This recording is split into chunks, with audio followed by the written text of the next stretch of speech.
Mega Man 5 is a hard game to talk about because it's in the same boat as Mega Man 4 and 6. It's a good game, but it's pretty overlooked compared to Mega Man 1 through 3. However, that's not going to stop me from attempting to look at the game for what it is, rather than how much of an impact it left. But before we get started, I'd like to show you this graph showing how many of my viewers are subscribed. It looks a little skewed to one side, right? So if you could scroll down and subscribe, that'd be great.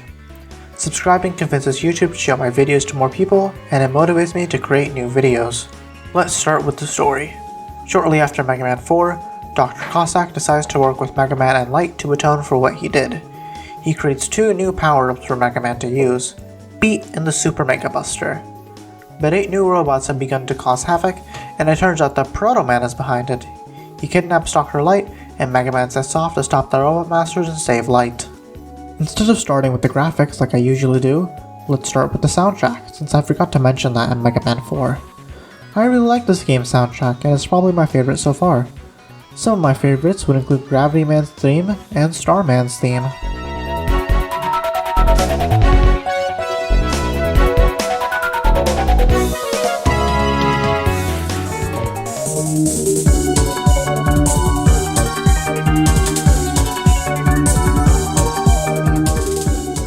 Now we can get to the graphics. I'm starting to become a broken record at this point. The game looks better than the last one. Look at the water of Wave Man stage, the rocks of Stone Man stage, or the crystals of the Crystal Man stage. This game looks pretty good, especially for an NES game. Let's talk about the level design. Overall, I really like it. There isn't much here I dislike. Stone Man stage is pretty standard for a Mega Man game, but that's not bad.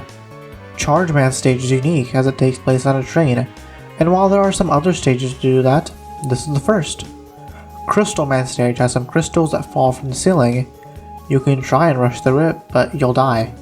You've got to take your time and watch for the pattern. Or just use Star Crush and get rid of the crystals. Starman stage is also a good one, as you're in low gravity, so Mega Man's jump is higher than normal. That's already interesting, but they make good use of this by coating the ceiling in spikes, so you've got to jump across pits, but not so high that you hit the ceiling. But my favorite would be Gravity Man stage. As I'm sure you can guess, the gimmick of this stage is a change in gravity. In the background, there are arrows that point towards the floor and the ceiling, and when you pass by those arrows, the gravity will change in accordance with where the arrows are pointing. However, the stages are also filled with a few collectibles. Of course, there are the extra lives and 8 tanks to find, but I'm mainly referring to the 8 letters scattered around the 8 stages, 1 per stage. These letters will spell out either Mega Man 5 or Rockman 5, and I really like these letters. They're building off the foundation Mega Man 4 laid out with its balloon and wire, while also expanding that foundation for the X games. When you collect all 8 letters, you unlock Beat, Mega Man's robotic bird. In this game, he flies around and damages enemies as long as his weapon energy meter is full.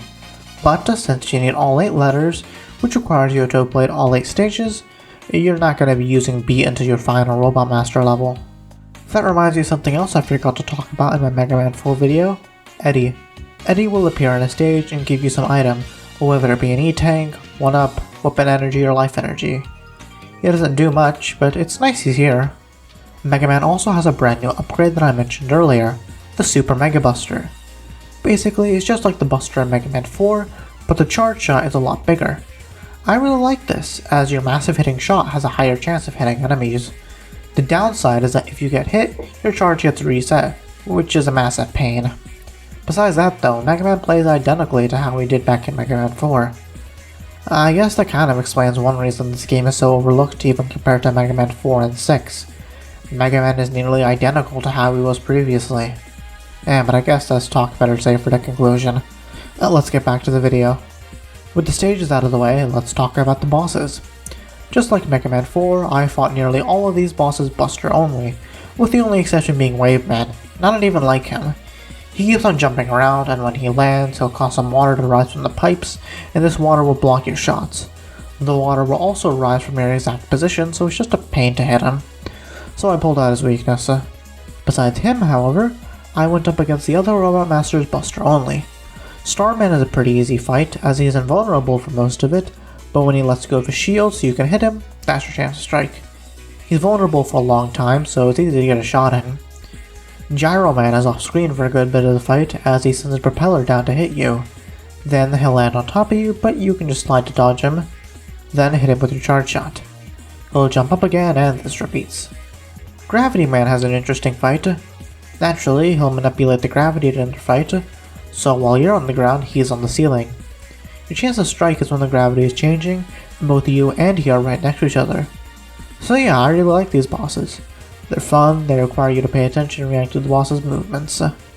With the bosses done, how about the weapons? I don't really see much use out of them.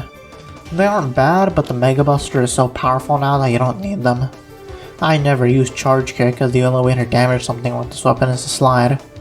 Gyro Attack is too small to hit anything that isn't designed to be hit by it. Star Crash is a pretty good shield weapon, but it disappears as soon as it hits something. Napalm Bomb is even smaller than Hyper Bomb, and it bounces so much it takes so long to explode.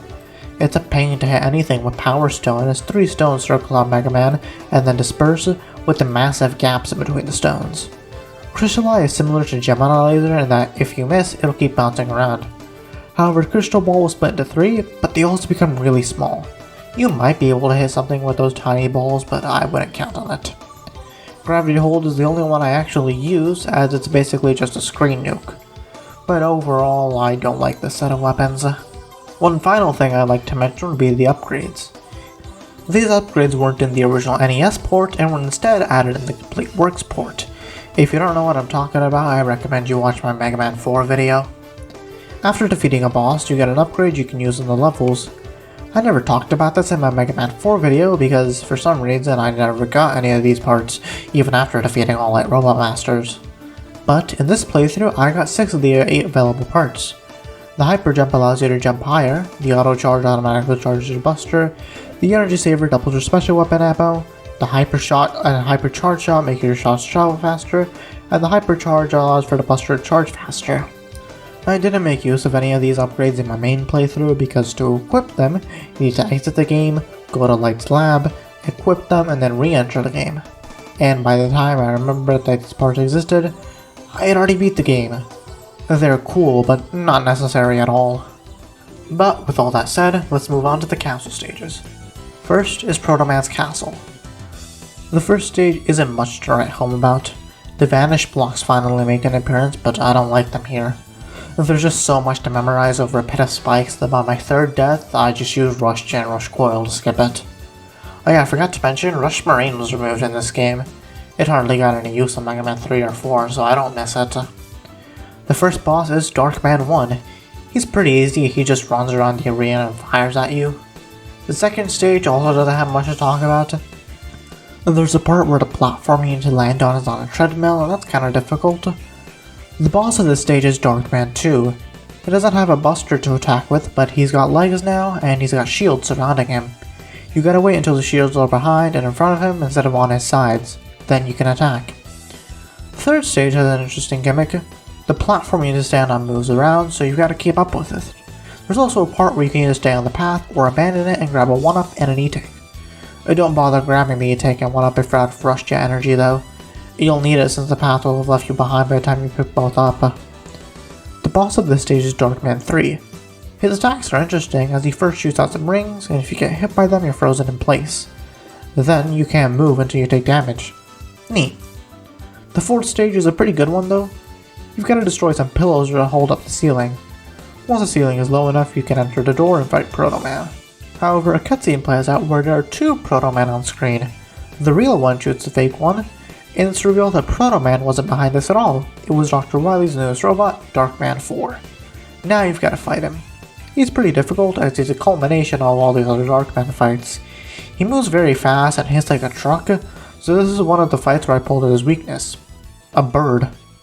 Beat is his weakness, and since he attacks on his own, he's pretty easy. Also, this happened on one of my deaths.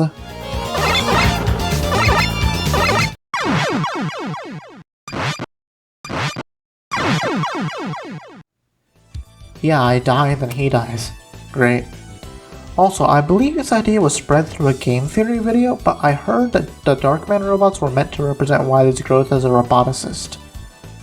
I mean, I kinda see it, but I also think it's pretty stupid. Why would he intentionally make robots that mimic his worst robots that obviously didn't work?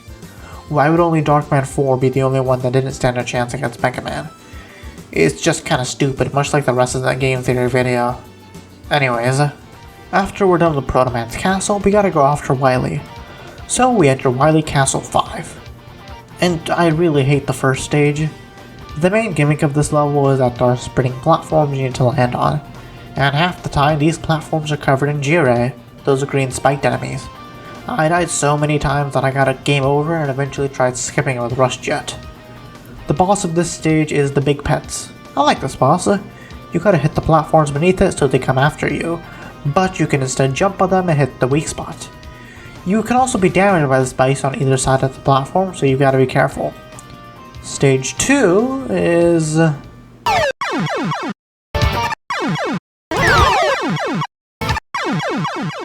Yeah, well done. A ceiling so low you can hardly jump with spikes as punishment. Terrific stuff.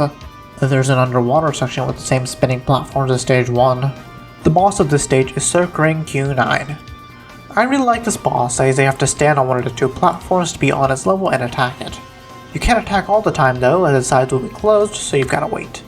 There will also be massive boulders being thrown at you, so you've gotta dodge, and that's on top of the boss moving itself around. I originally just stood on the platform and hoped the boulders wouldn't hit me, incredible strategy I know, and then I actually started moving around and I beat it. Good stuff. The third stage is the boss rush. Great. I just pulled out the weaknesses to get this over with. Hell, I even turned game audio off and turned on a YouTube video to keep me entertained. Slash the thing as X without falling off of ropes. This feels like a handicap more than... Yeah, if you can't tell, I don't like the boss rushes. It's just a way to recycle content right before the final boss. The boss of this stage is the Wily press, where Wily will attempt to flatten you. It's a pretty easy fight, but I still like it. Just dodge him as soon as he comes down while making sure to not fall into the spikes. The fourth stage is pretty short and it ends with a fight against the fifth Wily Machine and second Wily Capsule. Wily Machine 5 is easy, but deals a lot of damage. He shoots off massive blue balls for you to dodge, and his weak spot is the spot where he shoots from. Wily Capsule 2 is pretty easy, as he appears out of nowhere and then shoots down 2 circles that run across the ground. Then, as he disappears, 4 circles come out that are easily dodged. Yeah, this boss is a lot easier with Beat, but it's still doable and very easy just with the Mega Buster. After that, Mega Man stays light as the castle begins to collapse and Wily uses this to escape. Proto Man helps out and the 3 of them escape. They watch the castle crumble as Wily escapes and the game cuts to credits. So, after all of this, I'd say Mega Man 5 is probably my favorite classic Mega Man game, at least out of the original 6. 10 and 11 might still have a beat.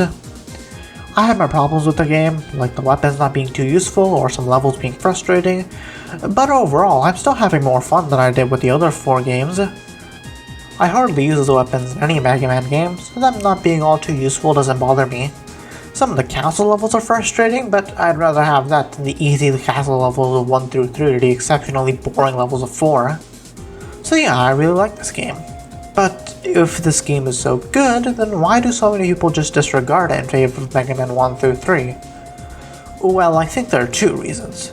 First would be what I discussed in my Mega Man 4 video. Mega Man 5 released on the Famicom in 1992, 2 years after the release of the Super Famicom. So most people had already moved on to the Super Famicom while Mega Man remained on the original Famicom.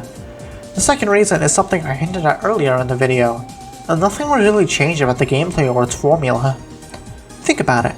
Mega Man 1 was the first one, Mega Man 2 refined the controls and created the 8 Robot Master formula we know, Mega Man 3 added the slide and rush, Mega Man 4 added the charging buster to 2 fortresses, and Mega Man 6 added the rush adapters.